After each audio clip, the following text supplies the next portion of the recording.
ambany langitry mangamanga misy olo maintikintigny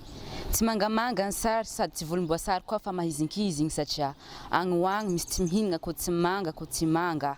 taritra fa vola tokoa no maharanga rangaha beky ataovy ministra ozy ray aman-dreny sasany faraparatsy mba olo manambolana raha tsy aby asany tsy koa raha andeha hivaribody mba hitagna mangiragna tsy amiagnatigny e satria mo sahiragna ao nisesitsesiky mijaly tsy mikaly mandritra ny sana sesitsesiky satria misesitsesitry mibaly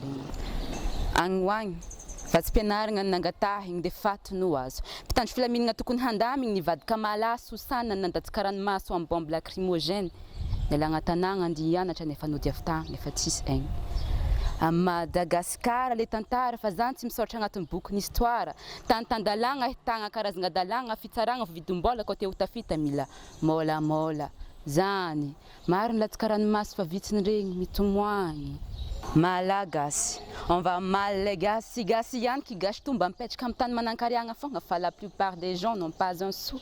fitiavan-tegna manjaka mampianahenany havany sy ny namany misy mavita trano mamono olo fa io tsy hitanao maloto zany tagnany oups j'ai oublié toute vérité n'est pas bonne à dire trop tard pour m'enfuir ke ataovy tonga aminjareo ambony agny aza misy alatsaka efa misôsiko zany ho isan'ny mpangataka ke mba mangataka an-tagnandro tsy hoe andeha andray vatan'ny Kristy fa mba mangataka ajanonareo lahabo Kristy ambany voatriny efa tsy malamigny tsy karaha taloha ady tany tsy ady tany antegna managna ny marigny no resy ko zareo a fitsaragna ao ha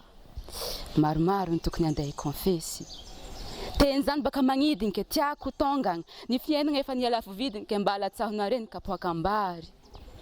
haiko mety tsy anjare fisiantegna efa tsy diniko hoe kriavako mahita niniky ndraiky babako mitaregny mandiniky velontegna tanisagnany raty zany baka avy any tsara croisons les doigts henganika handroso Madagasikara